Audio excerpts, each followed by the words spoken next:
시청자 여러분 안녕하십니까? 뉴스온 시작합니다. 멸종위기종 2급이자 천연기념물 우리나라 토종거북이인 남생이가 멸종위기를 맞았습니다. 마포구가 효도밥상 개소식 및 현판 제막식을 진행했습니다. 올해 충청권에서는 서해선 8개 철도 사업이 추진됩니다. 경상북도가 전라남도와 함께 영호남 상생협력 화합대축전을 개최했습니다. 제10회 국제전기자동차 엑스포가 제주에서 열렸습니다. 우리나라 토종거북이인 남생이는 멸종위기종 2급이자 천연기념물입니다. 하지만 토종거북이 남생이가 제대로 보호받지 못하면서 갈수록 개체수가 줄어들고 있는 실정인데요. 최근 구례군에서 수해를 막기 위해 건설 중인 배수펌프장의 부주의한 공사로 남생이의 서식지가 사라져버렸습니다. 초록 수풀이 우거졌던 구례군 마산면의 습지. 하지만 불과 1년 만에 흙바닥으로 변했습니다. 습지에는 그동안 멸종위기종 2급이자 천연기념물인 남생이 수백 마리가 집단 서식했는데 지금은 자취를 감췄습니다. 이 도랑이가 지금 서식을 하고 있었는데 이 습지를 메꾸다 보니까 많이 남생이가 죽었다고 하는 거죠. 서식지가 파괴되지 않도록 좀 보존을 했으면 그런 생각입니다. 남생이가 사라진 이유는 구례군이 2020년 수해 이후 추가 피해를 막기 위해 지난해부터 시작한 배수펌프장 건설 공사 때문입니다. 주민들이 구례군의 대책 마련을 촉구했지만 1년 넘도록 공사 중단 등 별다른 조치는 이뤄지지 않았습니다. 문화재보호법은 건설 공사로 인해 천연기념물이 훼손되거나 멸실이나 수몰될 우려가 있을 경우 문화재청장 지시에 따라 필요한 조치를 하도록 하고 있습니다. 구례군은 공사 착수 전 환경영향평가에서 별도의 지도사항이 없었기 때문에 문제가 없다는 입장입니다.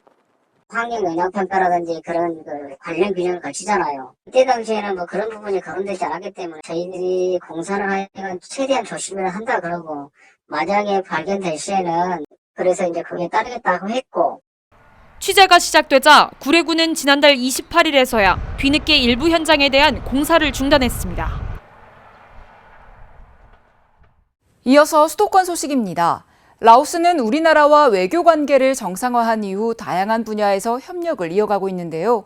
우호 교류를 통한 상생 발전을 위해 한국-라오스 친선협회가 마포구를 방문했습니다. 지난 24일 라오스 한국 친선협회와 사단법인 한국-라오스 친선협회가 마포구에 방문했습니다. 두 협회는 양국 문화 학술 교류, 교민 보호 및 지원 활동 등을 진행하는 곳으로 마포구청의 선진 시스템 및 운영 현황 견학을 위해 방문이 이뤄졌습니다. 이날은 라오스 한국 친선협회 회장, 사단법인 한국-라오스 친선협회 회장 등 10여 명이 방문했으며 먼저 마포구청에서 환영 및 대화를 나누는 시간을 가졌습니다. 이후 마포구 보건소로 이동해 현장을 확인했습니다. 이때 선별진료소, 건강관리센터 등 곳곳을 견학하며 운영 현황을 살펴봤습니다. 또 CCTV 관제실로 이동해 시스템을 확인하며 견학을 마무리했습니다. 이번 방문과 함께 마포구청의 선진 시스템 전달 및 상호 발전이 이루어지길 기대합니다. 사랑합니다. 마포구가 효도밥상 개소식 및 현판 제막식을 진행했습니다. 지난 24일 주민참여 효도밥상 사업의 개소식 및 현판 제막식이 열렸습니다. 이날 개소한 효도밥상 기관은 총 7곳으로 용강동, 염리동, 대흥동, 신수동, 서강동 1호점, 공덕동 1호점, 공덕동 2호점입니다. 이날 행사에는 박강수 마포구청장, 효도밥상 사업 홍보대사, 마포복지재단 이사장 등 100여 명이 참석한 가운데 진행됐습니다. 또 개소식과 더불어 현판 제막식이 개최됐으며 이재용 홍보대사의 배식 봉사와 사업 경과보고 등도 함께 이뤄졌습니다. 오늘 효도밥상이 출발합니다. 효도밥상은 전국에서 처음으로 시작되는 제도입니다. 이제 75세 이상 어르신들의 식사 문제는 우리 사회적 책임이 되어야 된다는 생각을 갖고 주민들이 참여하면 그 뜻이 더욱 좋을 것이라는 생각으로 주민 참여형 효도밥상을 차리게 된 것입니다. 이 효도밥상은 한 그릇의 밥을 제공하는데 그 목적이 있지 않습니다. 이 효도밥상은 노인 원스톱 복지 시스템의 하나라고 생각하셔야 됩니다. 75세 이상 어르신들은 당연히 우리 사회가 식사를 제공해야 한다. 이런 여론이 만들어지기를 간곡하게 바라는 뜻에서 효도밥상이 오늘 출발합니다. 여러분 감사합니다. 앞으로 본격적인 효도밥상 사업을 통해 마포구의 어르신들이 소외되지 않고 행복한 마포가 조성되는 데 도움이 되길 바랍니다.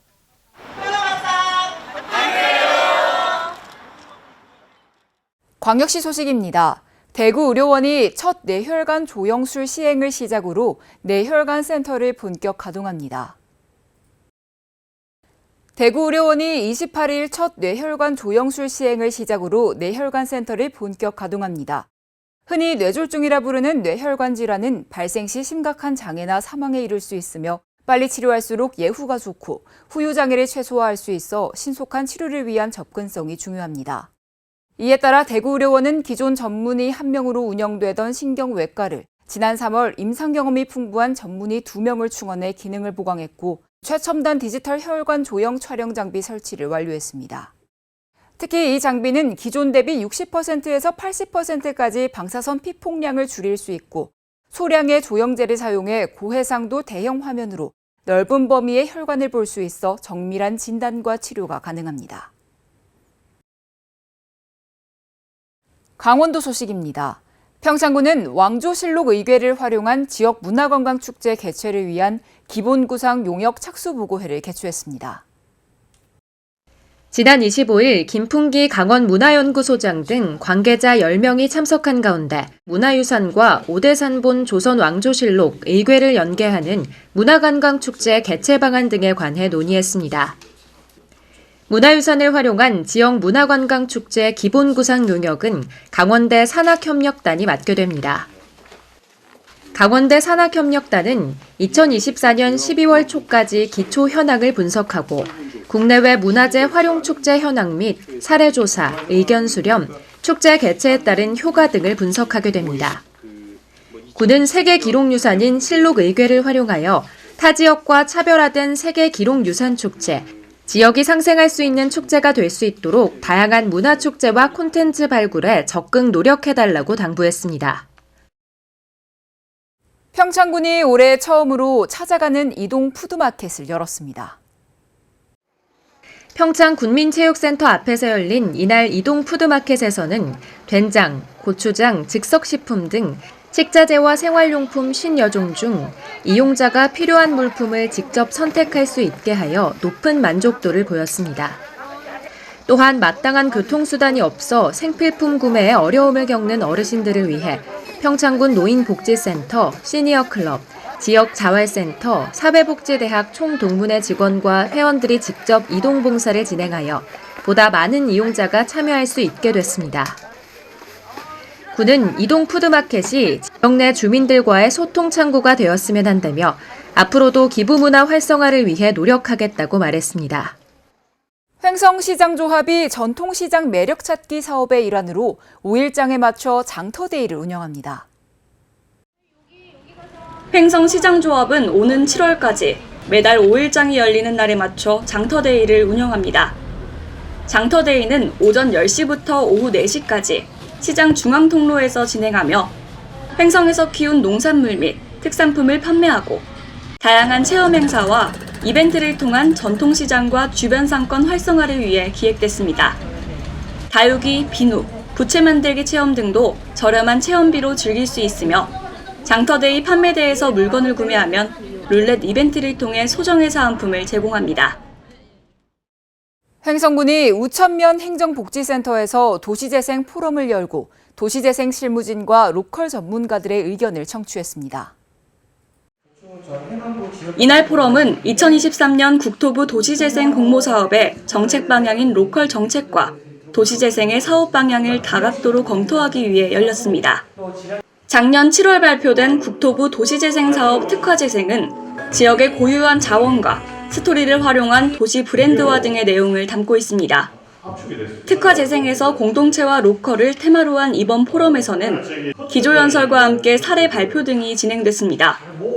특히 이번 포럼에 참여한 발표자와 패널들은 횡성군 도시재생자문단 2기로 위촉돼 앞으로 사업지별 특화 콘텐츠와 로컬 크리에이터 육성에 힘을 더하게 됩니다. 계속해서 충청도 소식입니다. 올해 충청권에서는 서해선 8개 철도 사업이 추진되며 7,082억 원의 사업비가 투입됩니다. 이에 따라 평택 오송 이복산화 등의 고속철도 사업이 추진됩니다. 이는 평택 오송 구간의 선로 용량 확대를 위한 사업으로 국내 최초로 설계 속도 시속 400km의 고속철도 건설 사업입니다. 해당 사업이 완료되면 고속열차 투입이 확대돼 주말과 휴일 반복되는 승차권 매진 사태가 해소될 것으로 기대됩니다. 또한 지난해 개통한 이천 충주에 이어 2단계로 충주 문경 구간을 건설 중이며 2024년 하반기 개통을 목표로 하고 있습니다. 충북 경제자유구역청이 개청 10주년 기념 행사를 개최했습니다. 일부 행사에서는 김영환 충북도지사의 기념사와 주요 인사의 축사, 충북경자청 맹경제청장의 미래비전 보고 등이 진행됐습니다. 2부 포럼에서는 맹경제청장의 기조 강연을 시작으로 충북연구원 이경기 수석연구위원의 주제 발표와 전문가 토론이 이어졌습니다. 기조 강연에서는 청주공항 경제권 및 사람 중심 오송의 미래비전 전략이라는 주제로 충북경자청의 비전을 제시했습니다. 한편 강연에서는 오송을 글로벌 국제도시로 조성하기 위한 단기 과제로 경제자유구역의 추가 지정과 정주 여건 개선, 역세권 도시개발 사업 추진 등을 제시했습니다. 계속해서 경상도 소식 전해드립니다. 경상북도가 전라남도와 함께 순천만 국제정원 박람회장 일원에서 영호남 상생협력 화합대축전을 개최했습니다. 경상북도가 전라남도와 함께 올해는 아름다운 동행 웅비하는 영호남이라는 슬로건으로 순천을 비롯한 전남 일원에서 3일간 화합 한마당을 진행했습니다. 영호남 상생협력 화합대축전은 문화와 예술로 영호남이 서로 소통하고 화합의 에너지를 바탕으로 대한민국의 새로운 지방시대를 이끌어가고자 마련한 문화대축제입니다. 화합 콘서트, 상생장터, 열혈 청년 페스티벌 등이 개최됐으며 영호남 문화예술교류전시회 등의 프로그램도 마련됐습니다. 특히 올해는 청년 및 청소년, 여성, 다문화 가족 등 다양한 계층과 세대가 참여하는 교류 프로그램을 추진해 영호남의 교류와 소통을 넓혔습니다. 이철우 경북도지사는 앞으로도 경북과 전남이 화합해 새로운 대한민국의 지방시대를 열자고 강조했습니다.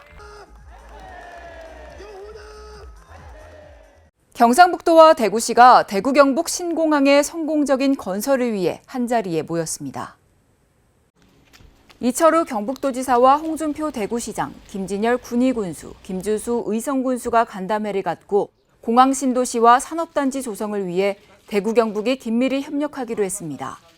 이철우 경북도지사는 대구와 함께 국토부 사전타당성 조사 용역의 충분한 규모의 공항시설 반영과 조속한 사업 시행자 선정을 위해 최선을 다할 것이라고 강조했습니다. 포항시가 경상북도와 함께 푸드테크 산업 육성의 구심체가 될 K키친 추진위원회 발대식을 개최했습니다. 참석자들은 이날 발대식 전 포항 영일만 일반 산업단지에 있는 경북 푸드테크 대표기업 뮤로메카 공장을 방문하기도 했습니다. 이후 발대식에서는 푸드테크 산업 전망 및 향후 과제, 이와 관련한 정부 정책 방향 등에 대한 전문가들의 주제 발표와 K키친 프로젝트에 참여하는 푸드테크 분야 10개 민간 기업의 서명식도 이어졌습니다. K키친 추진위원회는 이강덕 포항시장과 이철우 경북도지사 등을 공동위원장으로 하며 학계 전문가 등 총 17명의 위원으로 구성됩니다. 위원회는 푸드테크 신산업을 육성하기 위한 산학 연관 협력체로 스마트 주방 K키친 프로젝트 및 푸드테크 사업의 발전 전략을 모색하며 산하에는 분야별 실무단을 두고 기업 수요에 따른 지원 과제를 발굴합니다. 한편 포항시와 경북도는 포스텍의 푸드테크 계약학과를 개설해 인력을 양성하고 기술 개발 및 기업 육성을 위한 푸드테크 연구 지원센터 운영, 기술 상용화 사업을 본격 추진합니다. 또 푸드테크 스퀘어 융복합 지원센터 구축과 혁신특구 지정 등을 통해 푸드테크 산업을 집중 육성할 계획입니다. 포항시 해외 자매도시인 중국 훈춘시가 포항을 방문해 양도시 간 협력을 위해 힘을 모았습니다. 포항시 해외 자매도시인 중국 훈춘시가 24일 포항을 찾아 양 도시 간 우호 교류 및 협력 강화 방안에 대해 얘기했습니다. 포항시는 훈춘시장을 비롯한 방문단과 영일만 항을 통한 물류 및 항만 교류 등 여러 분야의 협력 방안을 논의했습니다. 이어서 광주 전남 소식입니다. 상당수 비수도권 사업은 인구와 돈이 적다 보니 경제 효과를 검증하는 예비 타당성 조사를 통과하지 못해 낙후의 악순환이 반복되고 있는데요. 이 예타의 기준을 완화한 법안이 최근 상임위 소위를 통과했지만 상임위 전체 회의에서 제동이 걸렸습니다. 수도권 중심 시각에 발목이 잡힌 겁니다. 지난 민선 7기 광주광역시는 친환경 공기산업을 역점 추진했습니다. 하지만 2019년 두 차례나 예타 사전평가에서 탈락한 데 이어 2021년 본심사 문턱을 넘지 못했습니다. 전통적인 경제성만 중시하게 되면 예비 타당성 조사에서 통과되기가 어렵습니다. 예타 대상은 총 사업비 500억 원 이상, 국비 지원 규모가 300억 원 이상인 사업입니다. 비용 대비 편익, 이른바 BC를 따지는데 돈과 사람이 부족한 비수도권은 수도권에 비해 크게 불리할 수밖에 없는 구조입니다. 이런 예타 기준 완화를 요구해야 한다는 목소리가 커지자 국회 기획재정위원회는 예타 면제 기준을 1,000억 원으로 완화하는 등의 국가재정법 개정안을 경제재정소위에서 여야 합의로 통과시켰습니다. 하지만 갑자기 선거용 포퓰리즘이라는 논란이 일면서 지난 17일 결국 기재위 상임위 문턱을 넘지 못하고 보류됐습니다. 예타가 완화되면 광주 비엔날레 전시관과 동아시아 유네스코 세계 지질공원 플랫폼 구축, 그리고 고흥 우주발사체 사이언스 컴플렉스 조성과 해상풍력 지원부두 개발 사업 등이 혜택을 볼 것으로 기대됐지만 결국 무산된 겁니다. 예타를 하게 되면 최소한 1년 이상은 그것 때문에 시간을 더 지체를 하는 겁니다. 500억이 좀 넘어간다거나 그러면 사업 규모를 좀 줄여가지고 진행할 수 있겠죠. 예타 기준 완화 역시 공공기관 2차 이전 사업과 마찬가지로 내년 총선을 앞두고 수도권 여론을 의식해 또다시 답보 상태에 들어가는 것 아니냐는 우려가 커지고 있습니다. 섬진강의 명물 제첩잡이를 세계 중요 농업유산으로 등재하기 위한 움직임이 분주합니다. 실사단이 섬진강을 찾아 제첩잡이를 직접 체험했습니다. 바다와 강이 만나는 섬진강 하류에서 어민들이 제첩잡이에 한창입니다. 허리까지 차오른 물속에 들어가 손툴이란 전통 어구로 바닥을 열심히 긁어댑니다. 섬진강 제첩이 제일 맛있습니다. 물이 좋기 때문에. 예년같이는 못해도 그런 대로 좀 납니다. 제첩. 선사시대부터 이어져온 전통어업인 섬진강 제첩잡이가 세계 중요 농업유산 등재를 추진합니다. 세계 중요 농업유산 과학자문 위원들로 구성된 실사단은 섬진강을 찾아 제첩잡이 체험을 하고 가공 공장을 둘러봤습니다. 특히 실사단은 제출한 서류가 일치한지, 주민들이 적극적인 의지를 보이는지에 대해 살펴봤습니다. 제첩잡이 손틀업을 알릴 수 있는 좋은 계기가 됐으면 하고요. 또 이 지역이 이 제첩을 통해서 많이 발전할 수 있는 그런 계기가 되기를 희망하고 있습니다. 앞서 지난 2018년 국가 중요 어업유산으로 지정됐던 섬진강 제첩잡이. 세계 중요 농업유산 등재 여부는 과학자문위원회 정기총회를 거쳐 오는 10월 최종 발표될 예정입니다. 5월은 어린이날과 어버이날 등이 몰려있는 가정의 달이죠. 경제 상황은 여전히 녹록지 않지만 가족들의 선물을 사려는 사람들이 몰리면서 유통가는 모처럼 활기가 돌고 있습니다. 테이블에 둘러앉아 제법 진지한 표정으로 쿠키를 만드는 아이들. 물감과 비눗방울 놀이를 하는 아이들의 표정은 벌써 어린이날이 된 것 같습니다. 아울렛 아동복과 장난감 매장은 아이들의 손을 잡고 선물을 사러 나온 사람들로 하루 종일 북적였습니다. 할아버지는 손자들의 선물을 사기 위해 먼 걸음도 마다 않고 광주를 찾았습니다. 애들 어린이날도 가깝고 그래서 장난감도 사줄 겸 해서 장난감 가게 와서 지금 둘러보고 있습니다. 가정의 달을 겨냥해 선물용 상품들을 한데 모은 백화점 이벤트 매장은 사람들의 발길이 이어졌습니다. 어버이날을 일주일 앞둔 만큼 건강식품 매장도 부모님 선물을 고르는 사람들의 문의가 잇따랐습니다. 백화점은 라이브 방송에서 아웃도어와 건강식품 등을 선보이며 소비자들의 관심을 끌기도 했습니다. 오늘 쇼핑할 겸 이제 나왔는데 곧 있으면 어버이날이어서 아빠는 홍삼 엑기스나 그다음에 엄마 나이대 맞춰서 건강식품 갱년기 도움되는 걸로 보려고 나왔어요. 긴 경기 침체에도 가족을 위해서는 기꺼이 지갑을 여는 소비자들이 모여들면서 가정의 달을 맞은 유통가도 활기를 띠고 있습니다. 특별자치도 소식입니다. 제주도가 6.25 전쟁에서 나라를 위해 목숨 바친 제주인들의 드높은 호국 보훈 정신을 기리고 계승하기 위한 길을 열었습니다. 국가보훈처와 제주도는 정전 70주년을 맞아 6.25 전쟁 당시 서귀포시 대정읍의 주요 전적지 탐방로인 근라 6.25길을 개통했습니다. 정전 70년 번영의 첫걸음 제주를 걷다를 슬로건으로 내건 개통식에는 오영훈 지사, 김황국 도의회 부의장 등 300여 명이 참석했습니다. 이날 행사는 개통식 경과보고, 기념사 및 축사, 개통선언, 걷기 행사, 체험 행사 순으로 진행됐습니다. 오영훈 지사는 이날 기념사를 통해 해병 3사 기생이 이뤄낸 6.25 전쟁의 성과가 제주의 역사이자 대한민국의 역사로 당당하게 기록되고 기억해야 한다고 강조했습니다. 한편 근라 6.25길은 전쟁의 역사 현장을 걸으면서 아픈 과거를 기억하고 내일의 제주 번영을 위해 함께 나가자는 의미를 담고 있습니다. 미래 모빌리티의 혁신과 에너지 대전환의 방향을 제시하는 제10회 국제 전기자동차 엑스포가 제주에서 열렸습니다. 모빌리티 혁신과 에너지 대전환을 위한 담대한 여정을 슬로건으로 한 제10회 국제 전기자동차 엑스포 개막식이 제주 국제컨벤션센터 한라홀에서 열렸습니다.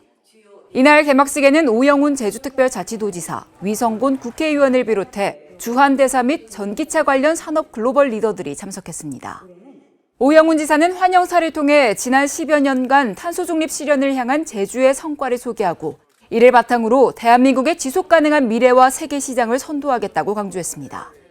한편 이번 엑스포는 모빌리티 전반과 에너지 분야까지 영역을 확장했으며 50개국 20만 명, 190개 기업이 온오프라인으로 참여했습니다. 5월 가정의 달을 맞아 나들이 떠나시는 분들 많은데요. 따뜻한 봄 날씨가 이어지고 있지만 밤낮으로 일교차가 큰 만큼 환절기 건강관리에 주의하셔야겠습니다. 외출 시에는 가벼운 겉옷을 챙겨 저녁에 체온을 보호해주는 것이 좋습니다. 뉴스 마칩니다. 편안한 밤 보내십시오.